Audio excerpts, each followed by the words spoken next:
Hello guys, if you are in the 12th and hoping for 90% plus in boards, then this video is only for you. So hello everyone, तो कैसे हैं आप सब लोग? I hope each and every one of you is doing absolutely good. तो जैसा कि आप देख पा रहे हैं कि क्या इस वीडियो का मोटो क्या है, इस वीडियो का मेन पर्पस क्या है। तो कंप्लीट स्ट्रेटजी मैं आपको देने वाला हूँ इस वीडियो में। 12th की शुरुआत कैसे करें, कैसे बेस्ट स्टार्ट कैसे करें किसी चीज़ के लिए। सोच रहे होंगे आप 90% प्लस लाना उतना इजी होगा क्या जितना मैं सोच रहा हूँ, प्रिपरेशन कैसे से करनी है। और पहली बात ये कि मैं कोई टिपिकल अनरियलिस्टिक टाइम टेबल तो नहीं दूंगा आप लोगों को, क्योंकि मैं खुद फॉलो किया हूँ इस टाइम टेबल को। तो इस मतलब मैं अपनी स्ट्रेटजी जो है वो आपको दे रहा हूँ ताकि आपको भी थोड़ी सी हेल्प मिले। मुझे मालूम है कि बहुत से यूट्यूबर्स ऐसे हैं, बहुत से यूट्यूब ऐसी वीडियो मिलती हैं जहाँ पे मिलता है कि भाई आप दिन में 15 घंटे पढ़ो, 16 घंटे पढ़ो, हाथ पे खूब मारो और नंबर तब भी नहीं आते। क्यों? क्योंकि वो अनरियलिस्टिक होता है। एक ह्यूमन साइकोलॉजी कहती है कि अगर कोई किसी चीज़ को करना है पूरा, तो उसके लिए आपके पास एक प्लान होना चाहिए। I think you can't measure, you can't achieve it. ये एक कोट है इंग्लिश का, बहुत अच्छा, किसी ऑथर ने लिखा है। तो मैं बताऊंगा इस वीडियो में आपको कि स्टार्टिंग कैसे करनी है, ताकि जो लास्ट के मंथ होते हैं ना, दिसंबर, जनवरी और मिड फरवरी तक, उसमें आपको प्रेशर कतई फील ना हो, क्योंकि ये बहुत क्रूशियल टाइम होता है आपके रिविजन्स के लिए। आप गलतियाँ होंगी आपसे पूरे साल में, उसके ऊपर वीडियो आएंगी, क्योंकि मैं चाहता हूँ कि जो गलती मुझसे हुई as a student, as a beginner, वो आपसे ना हो।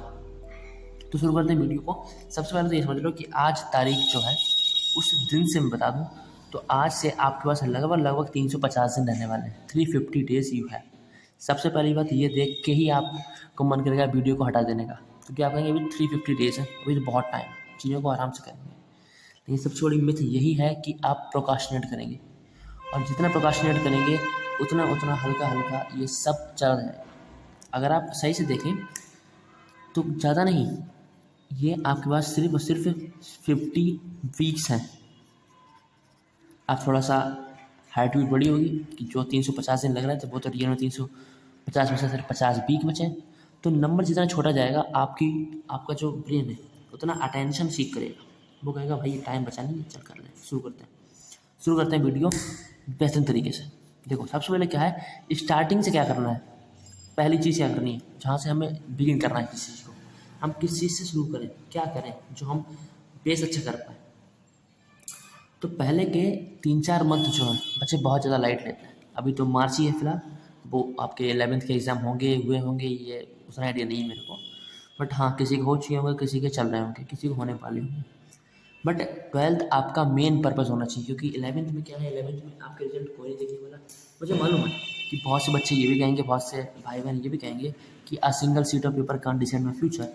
बट मैं ये कह सकता हूँ, a single seat of paper can direct your future. आपका फ्यूचर कहाँ जाने वाला है ये बता सकता है वो 12th की मार्कशीट।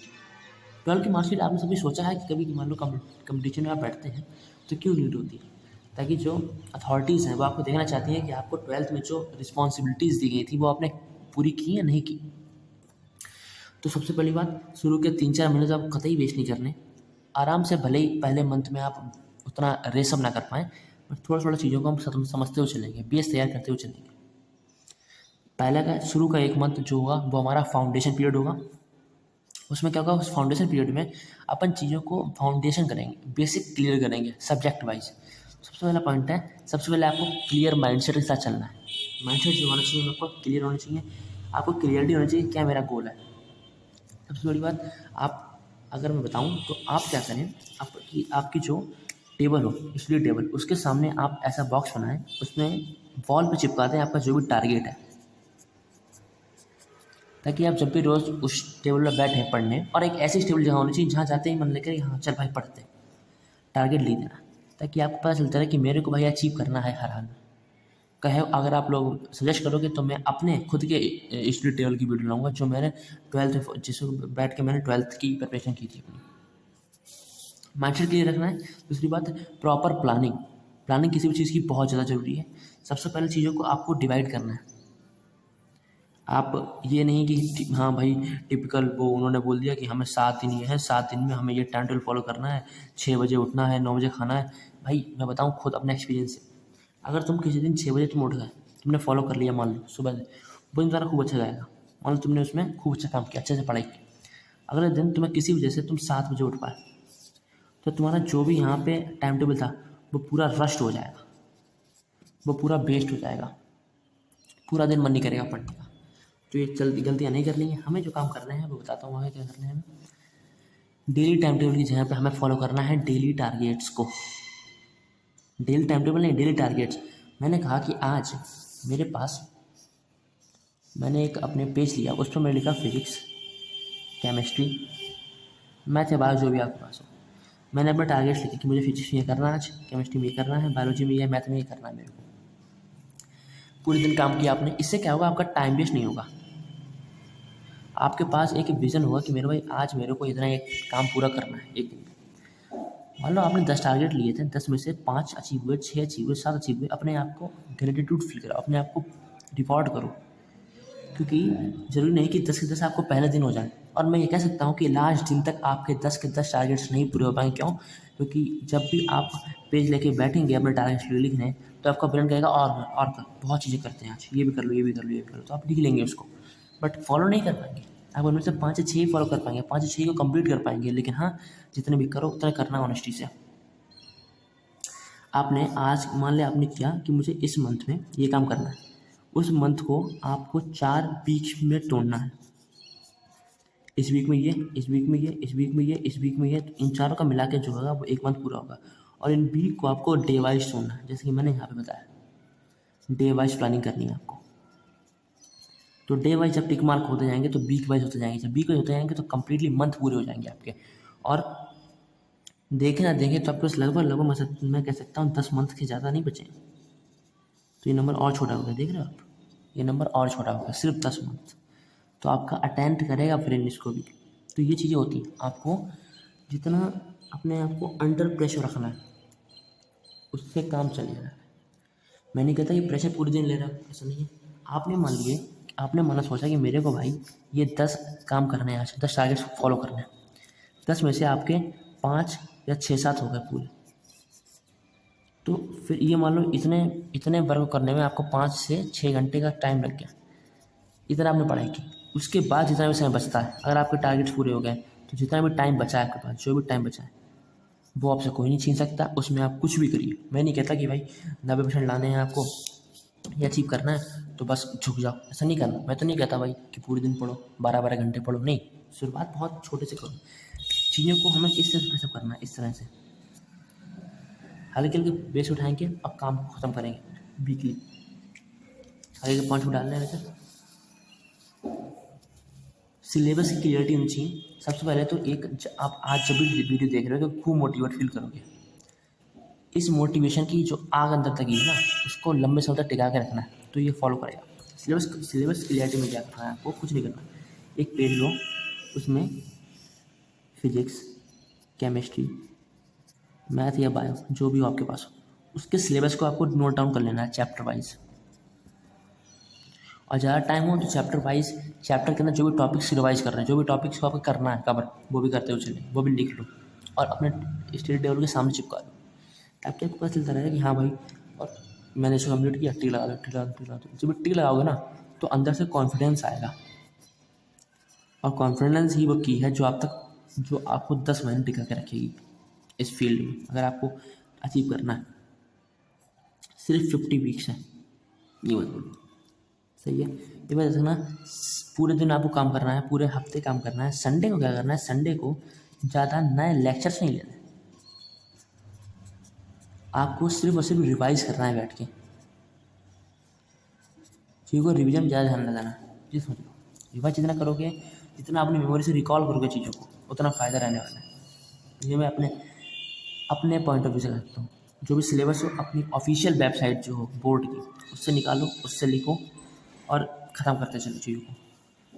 क्लियर टारगेट, ये नहीं कि आज मैंने टारगेट किया कि मुझे 90% लाना है, कल मैंने देख लिया कोई टॉपर निकल गया, यूपी बोर्ड टॉपर, उसका 98% आना है तो मेरा 98%।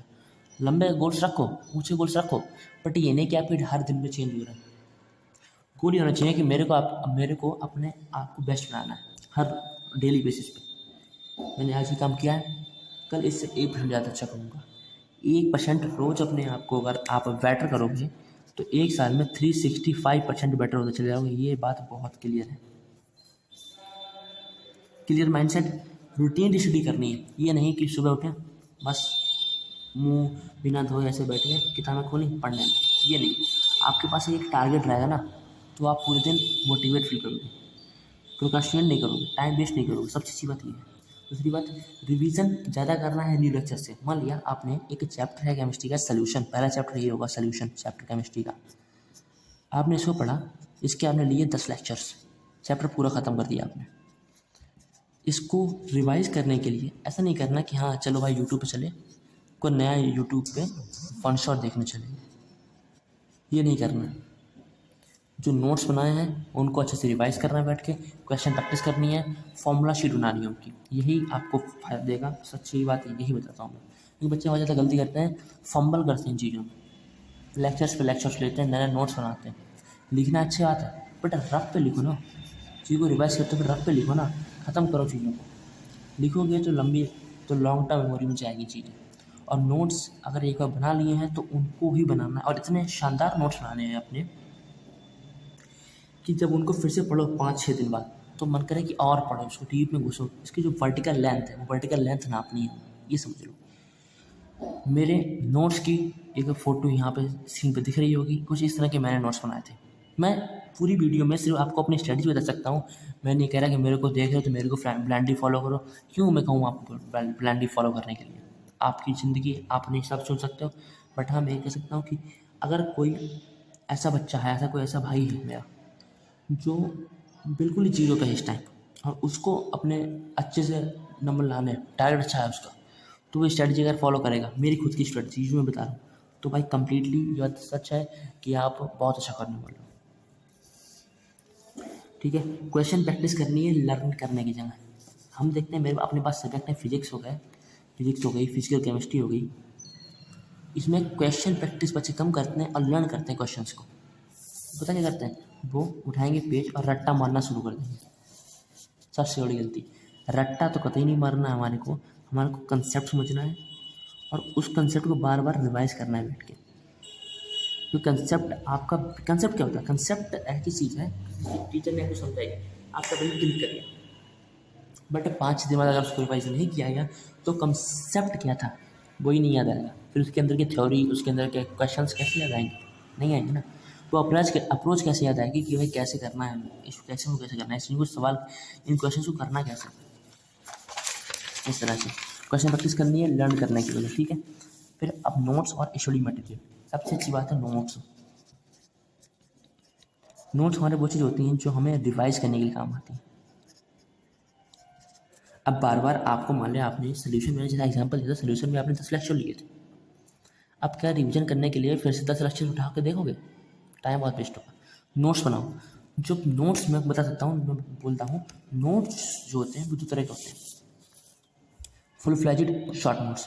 फुल फ्लेजेड नोट्स में क्या है, वो हर चीज़ होनी चाहिए, हर वो स्टडी होनी चाहिए, हर प्रकार के जो पॉइंटर्स हैं वो हर नॉलेज इसमें होनी चाहिए।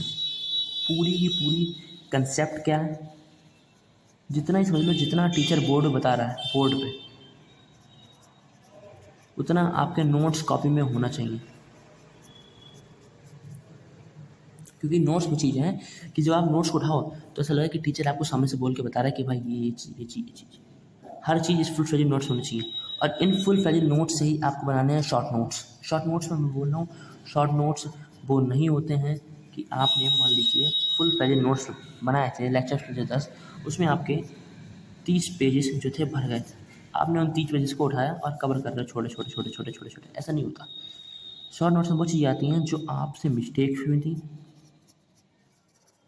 जो आपसे, जिन चीज़ों को आप रिकॉल नहीं कर पा रहे हो, वो चीज़ें इनमें जानी चाहिए। ऐसा नहीं कि कोई चीज़ है सोल्यूशन, मान लो इसमें सोल्यूशन की डेफिनेशन, बिलियन क्या होता है, तो ऐसा नहीं कि बिलियन की डेफिनेशन इसमें डाल रखी, अरे बिलियन की डेफिनेशन तुम्हें पढ़नी है और तुमने पढ़ ली तो हज़ारों सालों तक याद रहेगी भाई, सिंपल सी चीज़ है।